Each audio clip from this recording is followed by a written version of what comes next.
Evil dies tonight. Evil dies tonight! Evil dies tonight! Evil dies tonight! Evil dies! Sorry.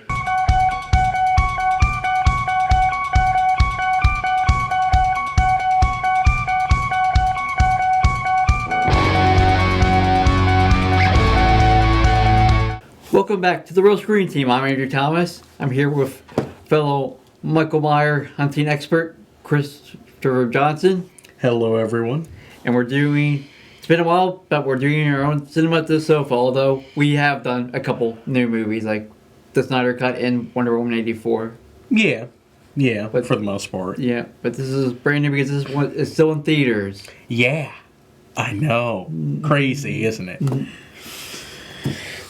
Well, shall I get into the overview? And the new thing, he's doing the overview instead of me. So Yeah. change of pace. Halloween Kills is a 2021 slasher film directed by David Gordon Green and written by Green, Danny McBride, and Scott Teems. The film is a sequel to 2018's Halloween and is the 12th installment in the Halloween franchise. The film stars Jamie Lee Curtis and James Jude Courtney, who reprised their roles as Laurie Strode and Michael Myers, Judy Greer, Andy Matichak, Yes. and Will Patton also reprised their roles from the previous film, with Anthony Michael Hall and Thomas Mann joining the cast. And there's a synopsis. Sure. The film, which begins precisely where the previous film ended, sees Laurie Strode and her family continuing to fend off Michael Myers, this time with the help of the Haddonfield community. I thought it was really good. But even though I've heard a lot of grumbles from a lot of people, I didn't think of it that bad. No. I don't understand why people are giving this film like the whole idea of sequelitis, because it is a different film. Yep. I guess maybe the reason why they didn't like it was the fact that for the most part, we don't see Michael and Laurie interact with one another. Yeah, there's not much Jamie Lee Curtis either. Yeah, I mean, her character just survived, a horrific fight with this over 60-year-old serial killer man that cannot stay down. I mean, she took a knife to the stomach and lived to tell the tale. Yeah. But the only mild spoiler alert is that she's alive because she's also in the cast for the next movie. So. Well, yeah. But really, with this film, it's focusing more on how Michael has affected the whole community of Haddonfield. Mm-hmm. And finally, the community decides to do something about it. Yep. They're going on a manhunt. It's also kind of an homage to Halloween 4, where we also get the rednecks trying to get Michael Myers when they hear he comes back for 10 years in that one. So it's also a little homage, only expanded more here. Yeah, because it's most of the community that can actually do something about it. Or so we think. Oh, yeah. Or so we think. Mm-hmm. But for the most part, everyone did a good job with what they did in the previous film. Yep. Jamie Lee Curtis has a couple fun moments because mainly she's in the hospital bed and she's drugged up, so she has a couple. We actually get to see her kind of mellow out and she has happy. Has some interactions with the detective also. Yeah, with Deputy Frank. Yep, Will Patton. Who survived. Yeah. Miraculously, that man survived getting stabbed in the neck. By a psychotic doctor. Yeah, Sartain failed. Mm-hmm. Yeah, and we actually start to see some reference of Laurie and Frank having a thing? Yeah. Interesting. Yep. Interesting. Yep. Maybe they'll play that more on the third one. Yeah, hopefully. But with talking about, everyone that actually did do a good job in the previous one, we need to bring up, some new and returning characters. Yeah. Well, of course, we have the two kids that Laurie had to protect in the original film. Tommy Doyle and Lindsay Wallace. Now, with Lindsay, they actually brought back the original actress. They brought back Kyle Richards. Tommy, this is his third recast because he was cast by he was played by Brian Reynolds in the Brian Andrews. Yes. In the original movie. But he's retired from acting. Yep. Then Paul Rudd played him in the Chris and Michael Myers movie. And Paul Rudd was originally supposed to be back for this film, but of course he's doing Ant-Man 3. And he was doing Ghostbusters Afterlife. That's why he couldn't do that. Yeah, Ghostbusters Afterlife and then soon Foreshadowing. Yeah. And Ant-Man 3, so scheduling conflicts. So they decided to go with a member of the Breakfast Club, Anthony Michael Hall. Mm-hmm. And for the most part, I think Anthony did do a good job. Yeah. I think he might have watched the first movie to get some idea of Tommy's character. Yeah. And plus, I think this was definitely a good opportunity to see Anthony's acting chops because, most of us, we always remember him as the funny nerd kid from, Unless you remember watching him on the Dead Zone in the late 90s, early 2000s. True. Yeah. And also, wasn't he also the one terrorizing Edward Scissorhands? I think so. Yeah. So he went from nerd to bully. To then... action star. To then PTSD individual that is ready to kick some ass. Although he does go overboard by mistaken identity. Yeah, I feel so bad for that one mental patient. Yeah. They almost look for Michael Myers, even though the size is different. Yeah. It's not like Michael Myers puts on the mask and he's like another inch taller. No. How tall is Michael supposed to be? He's like definitely 6 or 7 foot, probably. Yeah, he's well past 6 foot. He's nearing 7. Mm-hmm. So how you gonna small pudgy man, giant man? I don't see it.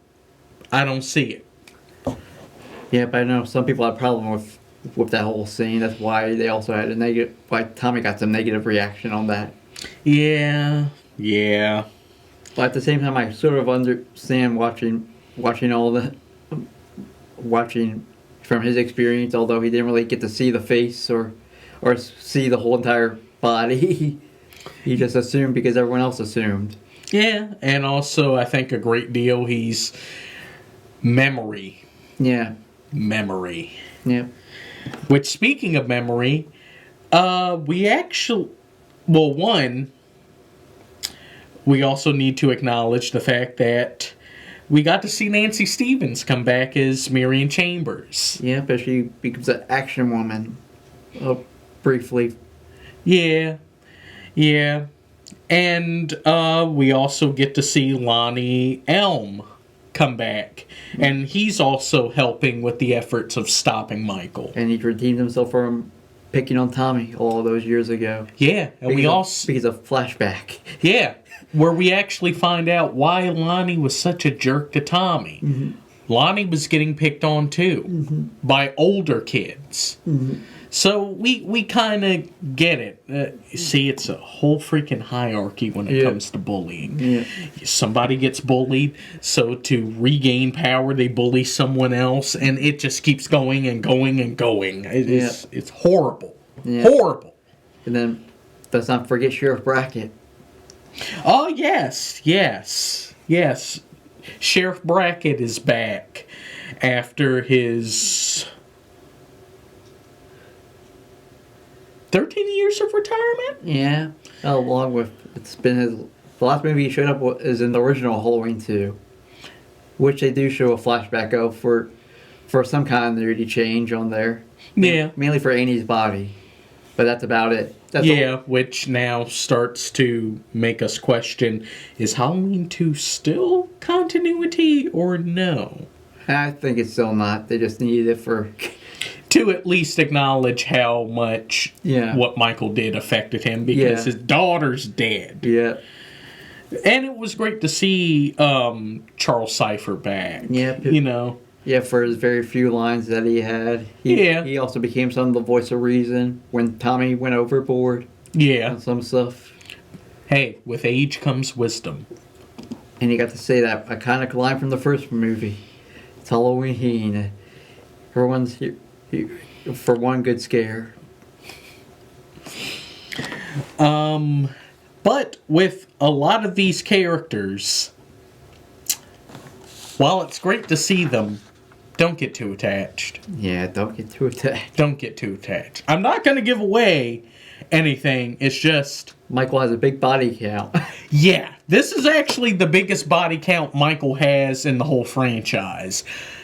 Good Lord, how many people he took out in this film. Mm-hmm. In such a varying degree of ways, too. Mm-hmm.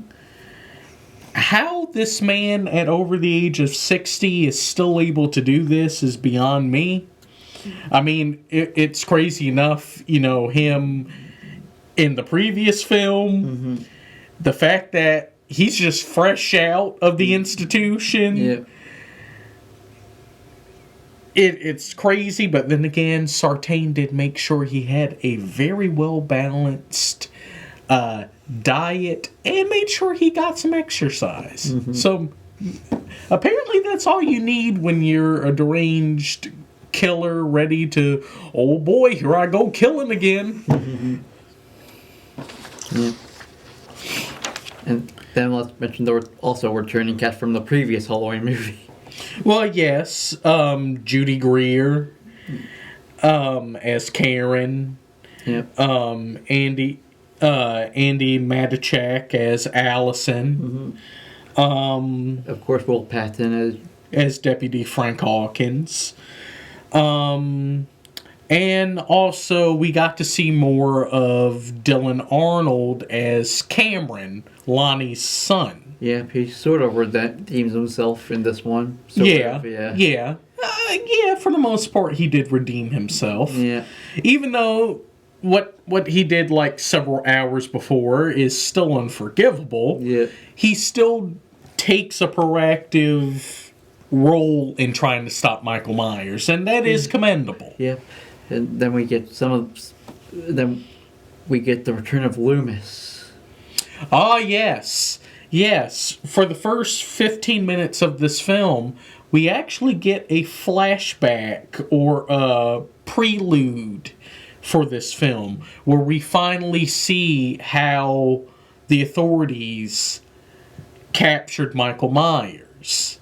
You know, kind of changing up the canon. Yeah. You know, because in the original he was still at large and... Yeah. And then he decided to get Laurie at the hospital. Well, this time that's not the case. Mm-hmm. So we actually got to see how that happened. Mm-hmm. And one thing I definitely need to discuss is when Michael attacked Pete McCabe, Yeah. who was a young Frank Hawkins partner. Yeah. When was Michael moving that fast? He did a full-on sprint to grab that man by the throat. When has Michael Myers ever moved that fast? When? I need to know this. He's never moved that fast. He's just like Jason Voorhees once Jason was a zombie. He's just doing that fast walk. Mm-hmm. He's just doing that fast walk. He taking And that was his one of the time. few jump scares. Was that part? Also. Yeah, the cat got me. Yeah. The cat got me. The freaking cat. And then let's talk about some of the comic relief also. Oh, yes. But first, the Dr. Loomis part, played by Tom Jones, and he played by two different people. yes. Before we go any further, when we finally see the moment when Michael is outside of the house and they're finally apprehending him, we get to see Dr. Samuel Loomis. But interestingly enough, they didn't CGI Donald Pleasance on someone. They actually used the film's art director, Tom Jones Jr. They did do prosthetics on him. Oh, slight Yeah. prosthetics? Yeah, slight prosthetics, because his hair is really all gray, so they had to put a lot of stuff along with the beard and stuff, yeah. But the interesting thing... He's also voiced by a different actor, too. Yes, and I guess the he could- voice was done by Colin Mahan, who did the voice recordings in Halloween 2018. Yeah. But I have to give both of I them. have to give them both a great deal of credit, because for a second I thought, oh my god, has the CGI technique gotten so much better that is Donald Pleasance? That looks real, and it turns out, oh yes, it's real, because it's someone who's a dead ringer for Donald Pleasance playing him. So I really enjoyed that moment. It was like, whoa. And we got to see a good old Loomis moment where he almost killed Michael that night. Yeah, but Deputy Frank stopped him. And he regrets it ever since. Well, Mild spoiler. with that, and also something that happens to his partner, Yeah. which he has a great deal of guilt over. So, yeah. But hey, Thomas Mann did do a good job playing a young Will Patton. Yeah. They look like they could be the same guy. Yeah, which was weird. Yeah. But you also brought up The comic relief. yes. Our first gay couple in this franchise. Yes. If any of you all ever watched Mad TV, we actually get to see comedian Michael McDonald play this character known as Little John, and he's apparently in a relationship with Scott MacArthur, who goes by the name Big John. And for the most part, they were actually, interesting characters. Yeah. And they didn't go too heavy into the idea that they are a couple. Yeah. It only like maybe a line or two, and then what we see in the background of their house, which is the old Myers home. Who in God's name put that back on the market? Who decided to put that house back in the market? That happens in every Halloween franchise. What realtor would sell, oh yes, and this is the home where a 16-year-old girl got stabbed by her 6-year-old brother in the upstairs bedroom. And also other people almost got seriously killed in the same house. Yeah, that makes sense to sell to potential home buyers. Yeah, that makes sense. But they weren't the only comedic relief. Yeah, you all remember the kid I was talking about, Julian Morrissey? We actually get to see his parents. And they were actually rather interesting characters. All I have to say is that kid had the worst day of his life. Yeah. Worst day of his life. And like I said with the new characters, don't get too attached. Don't get too attached.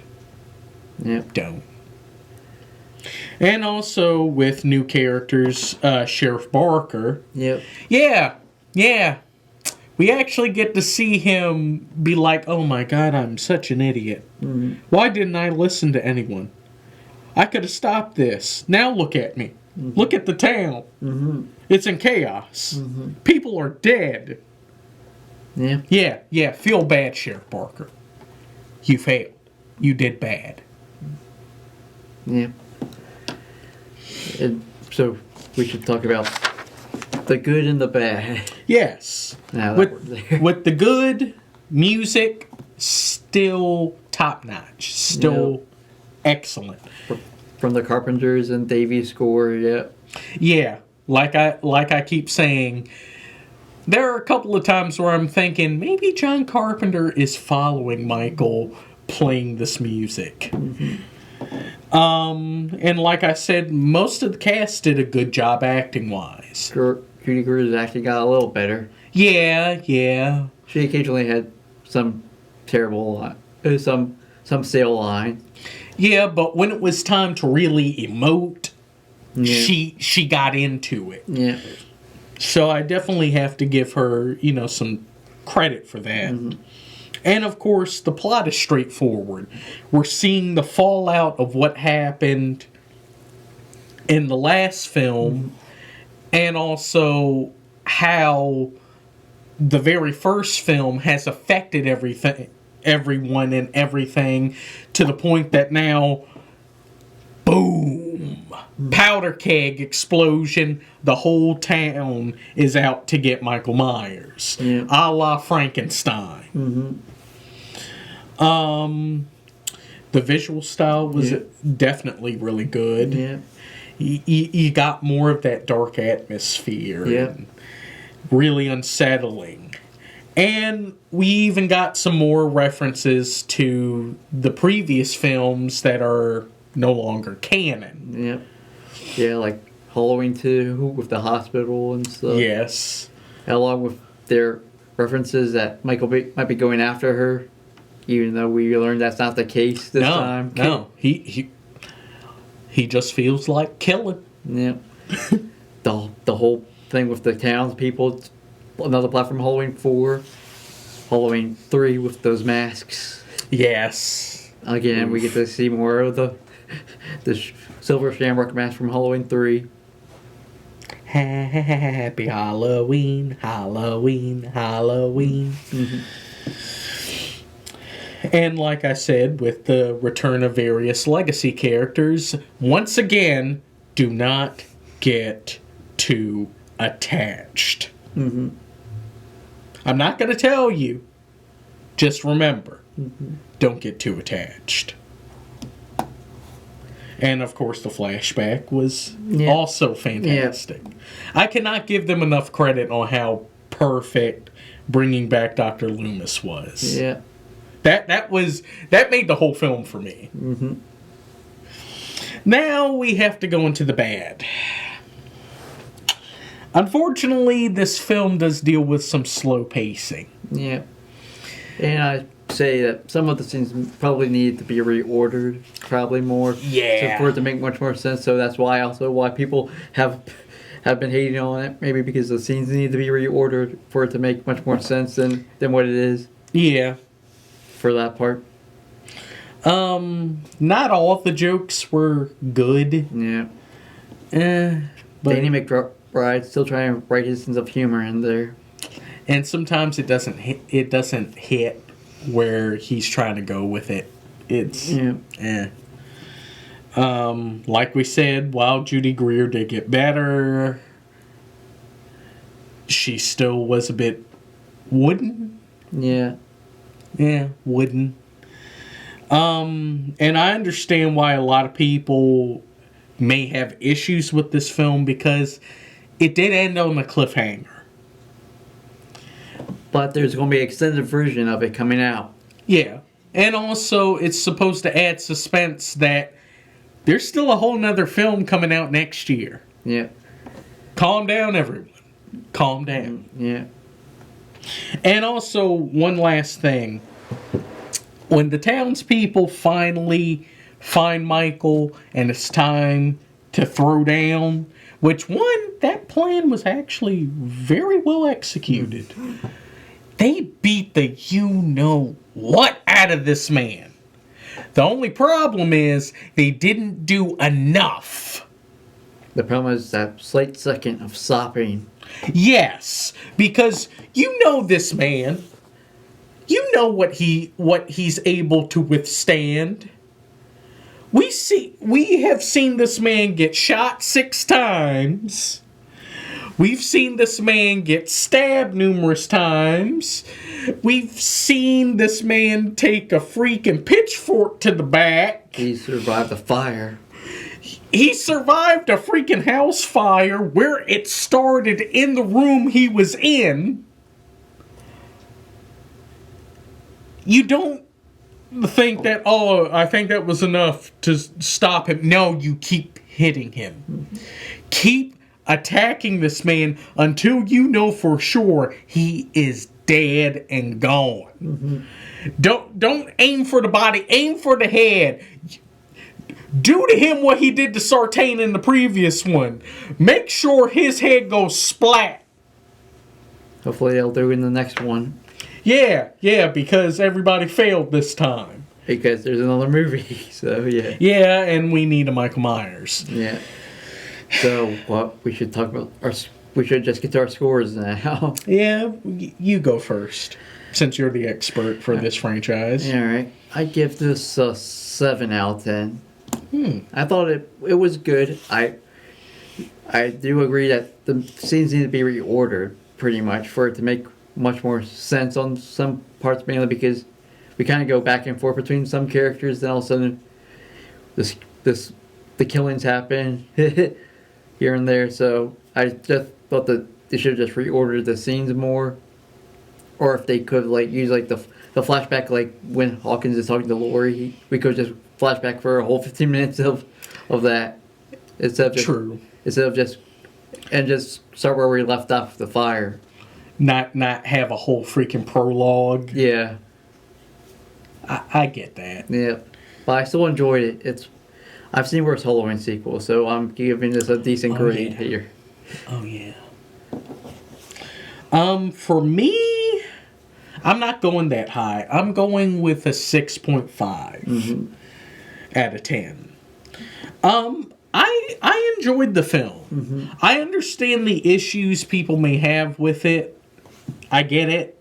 But in other cases, I don't think it was as bad as people are making it out to be. Although the mental illness part, the poor mental ill person, yeah, being treated as a person who has autism, it does feel kind of uncomfortable and it's kind of unnecessary. But at the same time, I also understand the point of that Michael makes everyone crazy at the same time. Yeah.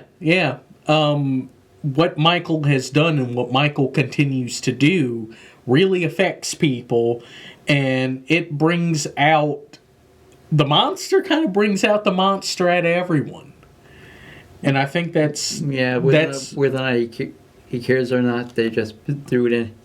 Yeah, it's how he's done it, pretty much. But I mean, Michael was still in top form. James Jude Courtney was fantastic, still doing this with only one eye. Nick Castle for his maskless scenes. Yes, and the breathing. Mm-hmm. Seriously, what is with this man and not breathing through his nose? I understand how the mask is made, but good Lord, he does a lot of mouth breathing. But if you got... Yeah, some of the kills in this are really good. He likes to make his own Halloween decorations. Yeah, which I'm still trying. Does Michael consider his killing an art? I think so. Does he think he's an artist and Yeah. doing this is an art form? Yeah. These are questions that need to be answered. Well, but if you guys disagree with us, find us on YouTube, The Real Screen Team. Find us on Facebook, The Real Screen Team. Debate with us on the comment section. Yes. And also like, comment, and subscribe to our YouTube channel. Yes. And if you're watching us on Pack 14, find us on YouTube and also subscribe also. And don't forget our Facebook. Yeah. So yeah, we're almost to 100 and we really want to do a live stream. So we want to do a live stream celebration, you know, and answer maybe some questions you all have about, you know, the starting of this channel, what we're doing, where we plan on going. And we also have ideas on what we're going to do once we reach 1,000. Yeah. You know, once we reach 1,000, that's around the time that we could potentially become a partner with YouTube, and you all could potentially start seeing some ads on our videos, and we start getting revenue. And who knows, maybe we could turn this into a part-time endeavor. Mm-hmm. And also with that, we'll start a Patreon. And if you all are daring enough, you could maybe get some viewer suggestions for reviews. And we'll make them priority. Yep. But why don't we go into what we're going to do next? Well, we're doing it in hindsight with the first two original Ghostbusters movies. The first Shadow of Ghostbusters Afterlife coming out closer to Thanksgiving. Yes. A long time coming. We're finally getting Ghostbusters 3. So to get ready for that particular review, we're gonna discuss Ghostbusters and Ghostbusters 2. With a prologue. Yes. But you want to roll us out? Well, sure. Well, thank you all for coming. Definitely come back and watch us again. Remember to like, comment, subscribe, and share. It definitely helps. Thank you. Let's fade to black.